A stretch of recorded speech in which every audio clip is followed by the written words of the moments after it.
El susurro en las ruinas.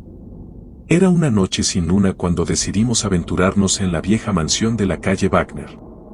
Había estado abandonada por décadas, sus muros cubiertos de grafitis y sus ventanas destrozadas. Desde niños habíamos escuchado historias sobre ese lugar, gritos en la madrugada, luces extrañas y, lo más escalofriante, desapariciones.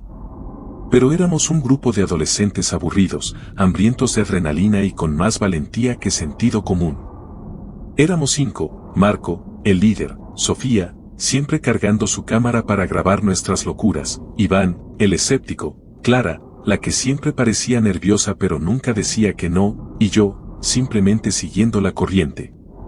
Nos colamos por un hueco en la verja oxidada y llegamos al patio trasero.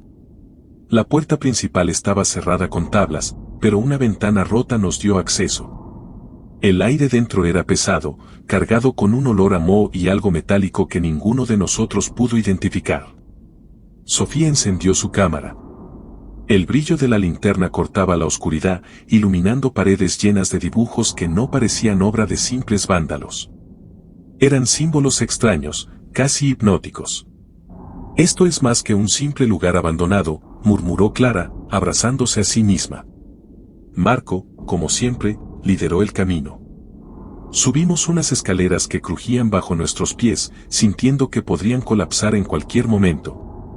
La planta superior era peor, habitaciones llenas de muebles destrozados y marcas profundas en el suelo, como si algo pesado hubiera sido arrastrado. De repente, Sofía susurró, ¿escucharon eso? Todos nos quedamos en silencio. Un leve golpeteo venía del fondo del pasillo, seguido de un sonido como uñas arañando la madera. Seguro es un animal, dijo Iván, tratando de parecer tranquilo. Pero incluso él sonaba inseguro. Decidimos investigar, porque, claro, retroceder nunca era una opción. Al llegar al último cuarto, la puerta estaba entreabierta. La linterna de Marco iluminó algo que me heló la sangre, en el suelo había marcas frescas, como si algo hubiera pasado arrastrándose. Pero lo que más nos impactó fue el olor, una mezcla de podredumbre y carne quemada. Y entonces lo vimos. Primero fue un par de ojos que reflejaron la luz de la linterna. Eran enormes, como de un animal, pero no había ningún animal que tuviera ese tamaño. Una figura se movió rápidamente, encorvada, y antes de que pudiéramos reaccionar, salió de las sombras. Era una criatura de piel grisácea, húmeda como si estuviera cubierta de limo. Sus extremidades eran alargadas y delgadas, y su cabeza parecía desproporcionada, casi como un cráneo humano pero deformado. Se movía con una rapidez antinatural, y lo peor fue su sonido, un chirrido agudo que resonó en todo el edificio. Sofía gritó y salió corriendo, su cámara golpeando las paredes mientras escapaba. Marco intentó enfrentarlo con una vieja barra de metal que había encontrado, pero la criatura simplemente lo esquivó, moviéndose como una sombra líquida. Yo tomé a Clara del brazo y la arrastré hacia las escaleras. Iván iba detrás de nosotros, gritando que no miráramos atrás. Al llegar al primer piso, escuchamos un grito desgarrador desde arriba. Marco no había logrado escapar. Sofía nos esperaba en la salida, llorando y temblando, pero viva. Salimos corriendo al patio trasero y no nos detuvimos hasta estar a varias calles de distancia. Nunca volvimos a hablar de esa noche. Sofía dejó de grabar sus exploraciones, Clara se mudó de ciudad, e Iván, que siempre había sido el escéptico, empezó a cargar una cruz en el cuello. A veces, en mis pesadillas, veo esos ojos brillando en la oscuridad y escucho ese chirrido agudo. Sé que esa cosa sigue allí, esperando a su próxima víctima.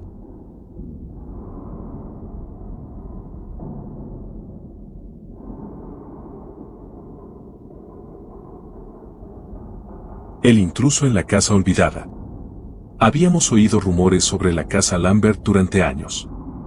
Nadie sabía exactamente qué había sucedido allí, pero las teorías iban desde asesinatos rituales hasta experimentos secretos del gobierno. La casa, situada al final de una calle olvidada por el tiempo, parecía más un cascarón que un hogar.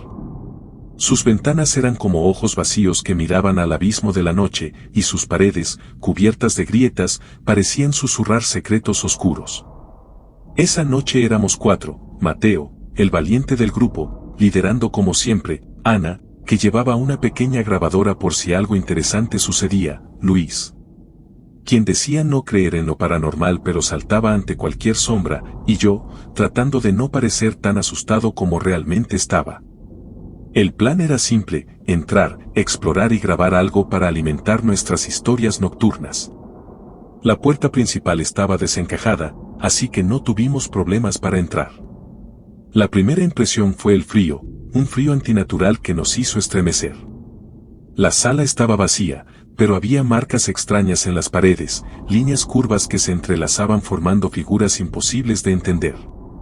«Esto es raro», murmuró Ana, mientras grababa los símbolos.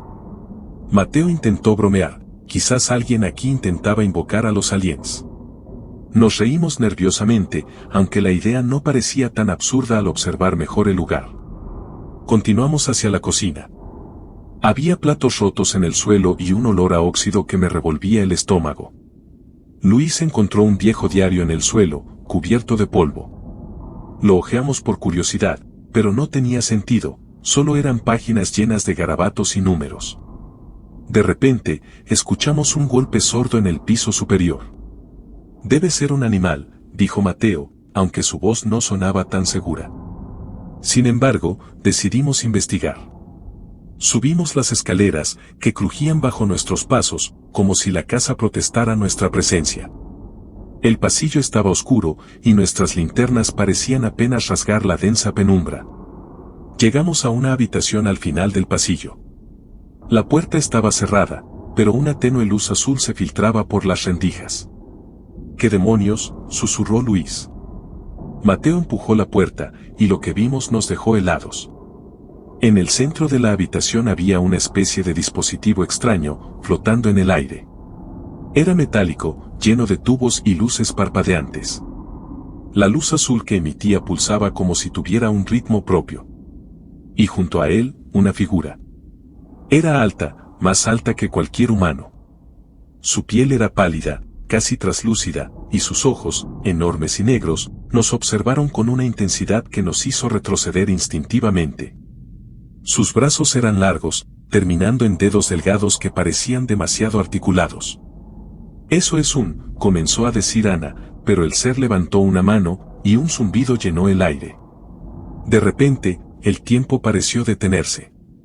Sentí como si mi cuerpo estuviera atrapado en un campo magnético. Ana dejó caer su grabadora, que se quedó suspendida a medio camino hacia el suelo. Luis empezó a gritar, pero su voz se ahogó en el extraño zumbido. El ser dio un paso hacia nosotros, y una luz blanca nos envolvió. Fue como si nos absorbiera, y por un momento, no hubo nada más que silencio. Luego, todo volvió. El tiempo, el sonido, nuestras respiraciones agitadas. Pero el ser había desaparecido, al igual que el dispositivo flotante. Salimos corriendo de la casa sin mirar atrás, tropezando con los muebles y las sombras. Cuando finalmente estuvimos fuera, Ana revisó su grabadora. Estaba intacta, pero la cinta solo había grabado un zumbido constante, como si todo lo demás hubiera sido borrado. Desde esa noche, todos tuvimos la misma pesadilla, los ojos negros del ser mirándonos fijamente, como si nos estuviera advirtiendo o esperando algo. Nunca supimos qué era esa cosa ni por qué estaba allí. Pero estoy seguro de una cosa: la casa Lambert no era un simple lugar abandonado.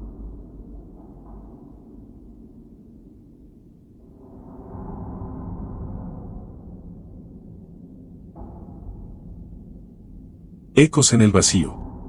Todo empezó como una idea espontánea. Carlos y yo éramos fanáticos de la exploración urbana, siempre buscando nuevos lugares donde el tiempo parecía haberse detenido. Esa noche, nuestra atención se centró en un edificio abandonado en las afueras de la ciudad, conocido como la Fábrica del Silencio.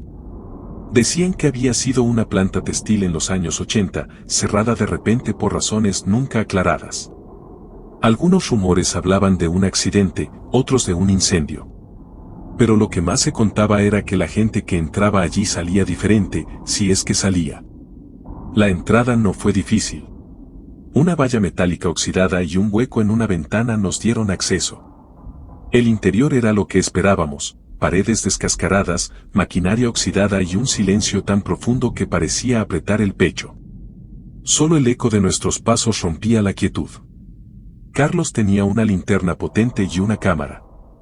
Yo llevaba un detector EMF que había comprado por curiosidad, más como una broma que esperando encontrar algo paranormal. Pero en cuanto lo encendí, la aguja comenzó a oscilar de manera errática. Debe ser por los cables viejos, dijo Carlos, aunque no parecía convencido. Seguimos explorando. Los pasillos eran largos y angostos, con puertas que daban a oficinas vacías y almacenes llenos de telarañas. En un rincón encontramos una escalera que llevaba al sótano. Era una de esas cosas que sabíamos que deberíamos evitar, pero nuestra curiosidad fue más fuerte. El aire en el sótano era más pesado, y el olor a humedad se mezclaba con algo más, un tufo químico y acre. La linterna de Carlos iluminó filas de estantes metálicos cubiertos de cajas llenas de papeles amarillentos.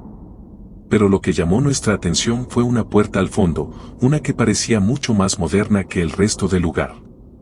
¿Qué crees que hay ahí?, preguntó Carlos, intentando sonar casual. No sé, pero no me gusta, respondí, aunque seguí avanzando detrás de él. La puerta no estaba cerrada con llave. Al abrirla, nos encontramos con algo inesperado, una habitación completamente diferente al resto del edificio. Las paredes eran de un metal oscuro y pulido, y en el centro había una especie de mesa o altar, con tubos y cables que se conectaban a dispositivos que no podíamos reconocer. ¿Esto es parte de la fábrica?, pregunté, aunque sabía que la respuesta era no. De repente, la linterna de Carlos parpadeó, y el detector EMF empezó a emitir un pitido constante. Fue entonces cuando lo escuchamos, un sonido suave, como un clic repetitivo, que venía desde la esquina más oscura de la habitación. Carlos dirigió la luz hacia allí, y lo vimos. Era una figura humanoide, pero no completamente humana. Su piel era blanca como el papel, y estaba cubierta de lo que parecían grietas o cicatrices. No tenía ojos, solo cavidades negras que parecían absorber la luz. Su boca era una línea fina que se torcía en un ángulo imposible. Y entonces se movió. No caminaba, más bien deslizaba su cuerpo hacia nosotros, con movimientos espasmódicos pero aterradoramente rápidos. «¡Corre!», grité, y ambos salimos disparados hacia las escaleras. Podíamos escuchar ese clic constante siguiéndonos, cada vez más cerca. La linterna de Carlos se apagó por completo justo cuando llegamos al primer piso, dejándonos en la oscuridad total. Tropezamos y caímos varias veces antes de llegar a la salida. Nunca había sentido tanto alivio al respirar aire fresco como cuando atravesamos la valla metálica y llegamos a la calle. Miramos atrás, y por un momento pensé que vi algo en la ventana del sótano, un destello blanco y dos cavidades negras que parecían mirarnos. Pero no me atreví a quedarme más tiempo para confirmarlo. Desde esa noche, Carlos y yo dejamos de explorar lugares abandonados. Algo en ese edificio no quería ser encontrado, y nos aseguró que nunca regresaríamos.